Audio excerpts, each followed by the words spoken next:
for $0.5 billion, adjusted for the bonds that were never repaid and the interest that accrued on money that no longer existed. The final figure is higher. But $4.5 billion is the number the U.S. Department of Justice used in its civil forfeiture complaints. Dollar for $0.5 billion is the number the Malaysian Auditor General could not account for in the classified version of her report.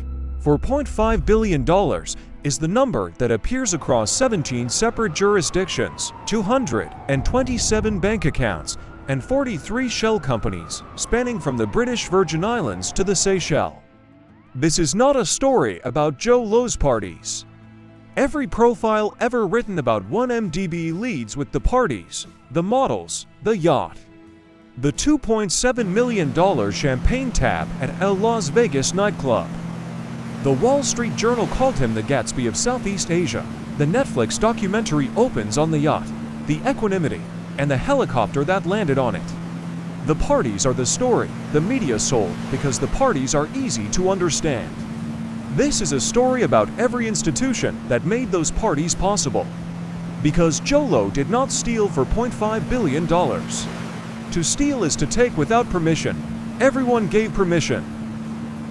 Goldman Sachs gave permission when it arranged $6.5 billion in bond offerings and routed for $0.5 billion of the proceeds to accounts it did not audit.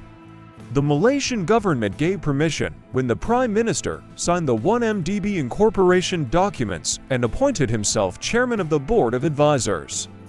The Swiss private banking system gave permission when the SI Bank, Falcon Private Bank, and Coutts opened accounts for shell companies with no identifiable beneficial owner and processed billions in wire transfers without filing a single suspicious activity report. The U.S. luxury real estate market gave permission when shell companies purchased a $51 million penthouse at the Walker Tower in Manhattan, a $39 million mansion in Beverly Hills, and a $150 million stake in the Park Lane Hotel, all in cash, all unreported. The Hollywood film industry gave permission when Red Granite Pictures financed the Wolf of Wall Street with $155 million of 1MDB money, and Leonardo DiCaprio thanked Joe Lo at the premiere. Here is what that for $0.5 billion actually was. It was $6.5 billion in bonds sold to investors in 12 countries, arranged by the most prestigious investment bank in the United States, routed through accounts in Singapore, Switzerland, Luxembourg, and the UAE, ending in shell companies whose beneficial owners were never recorded, spent on art by Basquiat and Monet, on real estate in New York and London and Beverly Hills, on a yacht with a helicopter pad and a submarine bay, on jewelry for Miriam Merst and Miranda Kerr, on films that grossed $392 million at the box office, and on political donations to the party of a prime minister who would remain in power for 9 years. The $4.5 billion was never lost, it was spent. And every single institution that was supposed to stop it chose, instead, to participate. This is the architecture of the crime. One Malaysia Development Berhad was incorporated on July 25, 2009. The name itself was a deception. One Malaysia was Najib Razak's political brand, a unity slogan for his 2009 election campaign. The fund was presented to the Malaysian cabinet as a sovereign wealth fund that would invest in infrastructure and energy projects for the benefit of the Malaysian people. It would be modeled on Abu Dhabi's Mubadala. It would attract foreign direct investment. It would transform Kuala Lumpur into a global financial center. Let's be precise about what 1MDB actually was. It was not a sovereign wealth fund. A sovereign wealth fund is capitalized with a nation's surplus reserves, oil revenues, trade surpluses, pension contributions. 1MDB was capitalized with debt. The Malaysian government transferred 1 million Malaysian ringgits, approximately $300,000, to capitalize the fund. The rest of 1MDB's $12 billion in assets were raised through bond issuances backed by government guarantees. The Malaysian taxpayer did not invest in 1MDB. The Malaysian taxpayer guaranteed 1MDB's borrowing. The fund held no surplus, it held only debt. This distinction matters. It was not sovereign. The Prime Minister appointed himself chairman of the Board of Advisors. The board was composed of his political allies and one representative each from the governments of Abu Dhabi and Saudi Arabia, both of which would later be drawn into the architecture of the fraud. The fund's investment decisions required the Prime Minister's signature. No investment could proceed without the written approval of the man whose political party would receive at least $681 million in 1MDB-derived funds. This is the mechanism that made everything that follows possible. The fund was not independent of the government. It was an extension of the Prime Minister's signature, and it was not a fund. Between 2009 and 2015, 1MDB raised approximately $12 billion. Of that $12 billion, approximately $4.5 billion cannot be accounted for. The auditor's report, classified until the 2018 election that removed Najib from power, identified transactions where money left 1MDB accounts and was not traceable to any identifiable investment, asset, or project. The money simply disappeared from the accounts. It was not stolen in the conventional sense. It was transferred systematically over 6 years through a chain of entities that existed to receive it and dissolve. The architecture of 1MDB was designed for one purpose. It was designed to produce paperwork. Here is what the bond pipeline actually looked like. Between May 2012 and March 2013, 1MDB conducted 3 bond offerings, all arranged by Goldman Sachs. The first, in May 2012, raised $1.75 billion. The second, in October 2012, raised $1.75 billion. The third, in March 2013, raised $3 billion. Total proceeds, $6.5 billion. Goldman Sachs earned approximately $600 million in fees, roughly 9.2% of the total proceeds. The industry standard for bond underwriting fees is between 1% and 3%. This is the first institutional failure. Goldman Sachs charged 3 times the market rate to arrange bonds for a fund with no credit rating, no operating history, no audited financial statements beyond its first year, and a board chaired by the Prime Minister. The fee structure alone should have triggered internal compliance review. It did not, but the fees are not the crime. The fees are evidence of the crime. The crime was the rooting.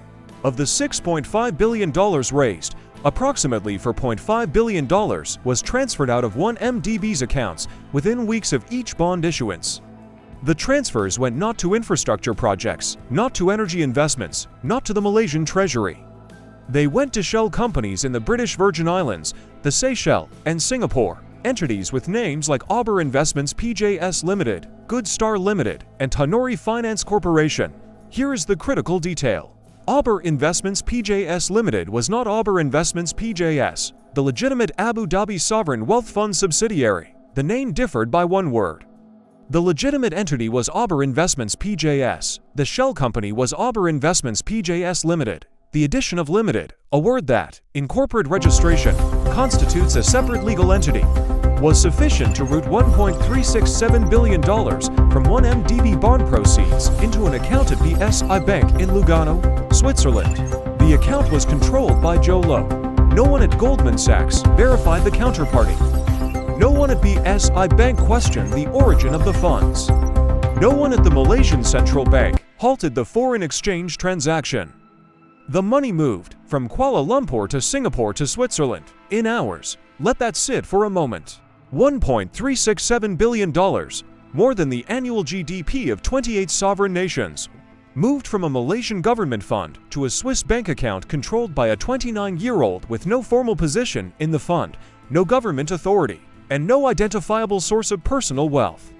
The transfer was processed by the most prestigious investment bank in the United States. The receiving bank was a Swiss private institution regulated by FINMA, the Swiss Financial Market Supervisory Authority. The government whose citizens guaranteed the bonds was run by the Prime Minister who approved the issuance. 3 layers of institutional oversight, 0 layers of institutional resistance. Here is what happened to the $4.5 billion. The money moved through 3 principal phases. The first was the extraction, the bond issuances, and the immediate routing of proceeds to offshore accounts, as described. The second was the layering, a series of transfers between shell companies, trusts, and accounts in Switzerland, Singapore, New Zealand, Luxembourg, and the United Arab Emirates, designed to obscure the origin of the funds. The third was the spending, the conversion of funds into assets, real estate, art, jewelry, film production, political donations, and a yacht. Let's be precise about the layering. The U.S. Department of Justice filed 43 civil forfeiture complaints between July 2016 and June 2019. Each complaint traced a specific asset purchased with 1MDB funds back through the chain of transfers. The complaints identified 127 bank accounts across 17 jurisdictions. The money did not simply sit in a Swiss bank account. It was moved frequently, deliberately, across jurisdictions, in patterns that bank compliance officers are trained to identify and report. Suspicious activity reports, SARS, are required by law when banks detect transactions that appear to have no legitimate business purpose. Under the Bank Secrecy Act, a financial institution that fails to file a SAR can face criminal penalties. Here is a question that has never been answered publicly. How many SARS were filed by the banks that processed 1MDB funds? The answer, according to the DOJ complaints and the Senate Permanent Subcommittee on Investigations, is that the institutions that process the most significant 1MDB transfers, Goldman Sachs, BSI Bank, Falcon Private Bank, Counts, and AmBank, filed no SARs on any 1MDB-related transactions until after the Wall Street Journal published its first expose in July 2015. By that point, the money had already been spent. The spending phase is the part of the story the media has covered most exhaustively. The art, a Basquiat painting purchased for $51 million, a Monet for $35 million, a Picasso for $3.5 million, a Van Gogh drawing for $5.5 million. The real estate, $51 million penthouse at the Walker Tower, New York. $39 million mansion on Oriole Drive, Beverly Hills. $150 million investment in the Park Lane Hotel, New York. $35 million townhouse on Stratton Street, London. $73 million for a Bombardier Global 5000 private jet. The yacht, the Equanimity, purchased for $250 million from a Dutch shipbuilder, equipped with a helicopter pad, a submarine bay, a gym, a spa, a cinema, and a master suite that Joe Low reportedly never slept in because he preferred the party deck. The film production, Red Granite Pictures, financed with $155 million in 1MDB funds, produced The Wolf of Wall Street, which grossed $392 million worldwide. The film's protagonist, Jordan Belfort, was a convicted securities fraudster. The film was about the glorification of financial crime. The irony is so precise it feels manufactured, and the political donations. At least $681 million flowed into the personal bank accounts of Prime Minister Najib Razak. The funds were used to finance the 2013 general election campaign, purchase luxury goods for the Prime Minister's wife Rasma Mansur, including a $27 million diamond necklace and 27 handbags valued at $13 million, and maintain the Najib family's political patronage network. The Prime Minister maintained throughout the subsequent trial that he believed the funds were a donation from the Saudi royal family. The Saudi government, in an official statement to the DOJ, declined to confirm that assertion. All of this is documented, none of it is in dispute. What is rarely examined is the institutional infrastructure that let it happen. Here is what institutional failure actually looks like. It doesn't look like a conspiracy, it rarely does. It looks like Goldman Sachs compliance officers approving bond documentation for a fund they did not audit. It looks like BSI Bank relationship managers opening accounts for shell companies whose beneficial owners were identified only as the client on internal documents. It looks like KPMG Malaysia issuing unqualified audit opinions on 1MDB financial statements for 4 consecutive years. Opinions that were withdrawn in 2018 only after the government changed and the fraud was exposed. It looks like the Malaysian Attorney General's office declining to prosecute after the central bank submitted its findings in 2015. It looks like the Public Accounts Committee report on 1MDBA report that was later classified being edited to remove references to Zhou Luo's role before it was published. It looks like the editor-in-chief of The Edge, a Malaysian business newspaper, having his publication suspended for 3 months in 2015 after publishing investigative reports on 1MDB. It looks like the Malaysian Anti-Corruption Commission officers who investigated the SRC international transfers being reassigned or placed under investigation themselves. Institutional failure is not a single act. It is a sequence of acts, each individually defensible, each cumulatively catastrophic. A compliance officer who approved a document because the legal department had reviewed it. A legal department that reviewed the document because the senior partner had signed off. A senior partner who signed off because the deal was worth $600 million in fees. A bank that processed the transfer because the compliance officer had approved it. A regulator that did not investigate because the bank had filed the required paperwork. An auditor who signed the opinion because the bank confirmations came back clean, and the bank confirmations came back clean because the bank was BSI, which was also laundering the money. The system was never designed to find the truth, it was designed to produce paperwork. The aftermath, measured by the metrics of institutional accountability, is instructive. Goldman Sachs paid $2.9 billion to the U.S. Department of Justice and $500 million to settle a shareholder derivative lawsuit finalized in May 2026. The total of $3.4 billion is the largest penalty ever imposed on a financial institution for violations of the Foreign Corrupt Practices Act. But the deferred prosecution agreement did not require Goldman Sachs to admit to the central allegation that it knowingly facilitated the theft. The bank admitted to willful violations of the FCPA's internal controls provision. It did not admit to bribery. The distinction is legally significant and institutionally revealing. The settlement was structured to allow Goldman Sachs to continue operating without the reputational consequences of a bribery conviction. The shareholders paid. The institution continued.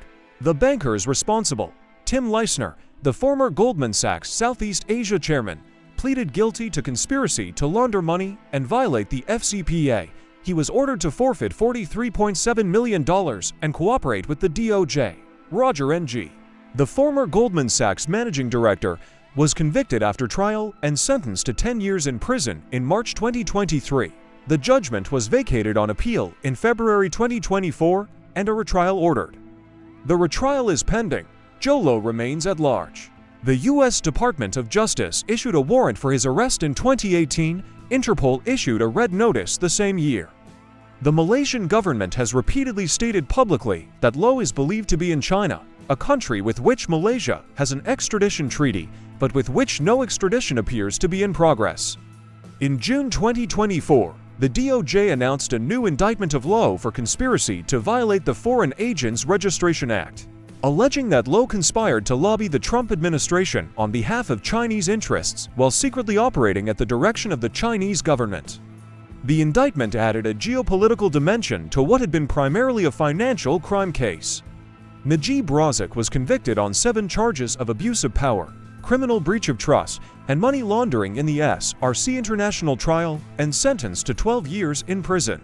The federal court upheld the conviction in August 2022. In January 2024, Malaysia's Pardons Board, chaired by the then King of Malaysia, Sultan Abdullah, reduced Najib's sentence from 12 years to 6 and his fine from RM210 million to 50 million Malaysian ringgits. The decision was announced by the Pardons Board with no stated justification.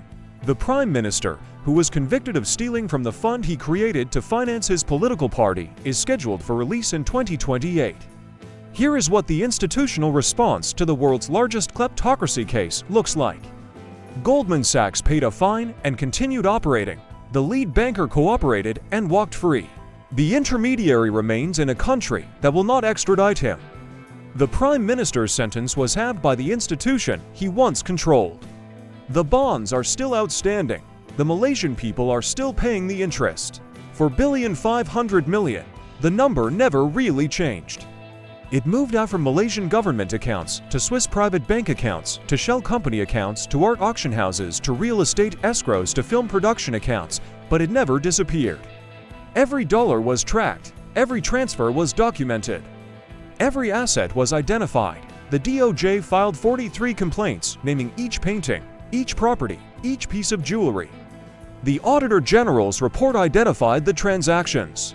The Senate subcommittee published the bank records. The Netflix documentary showed the yacht. The system knew where the money was. The system chose not to stop it. There are institutional defenders who will raise legitimate points here. That sovereign wealth funds are complex financial instruments governed by multiple regulators. That the bond market operates at a speed and scale that makes scrutiny difficult. That Goldman Sachs was one of dozens of institutions involved.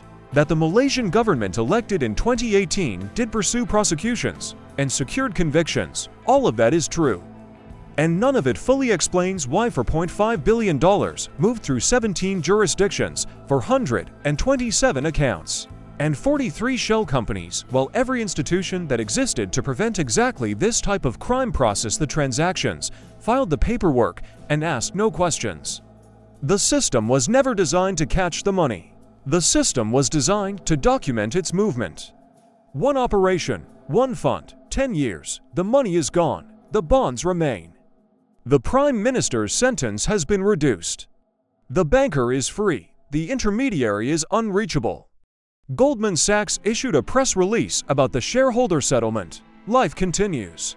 And somewhere, in a jurisdiction that does not ask questions, the $4.5 billion ghost fund is still producing paperwork.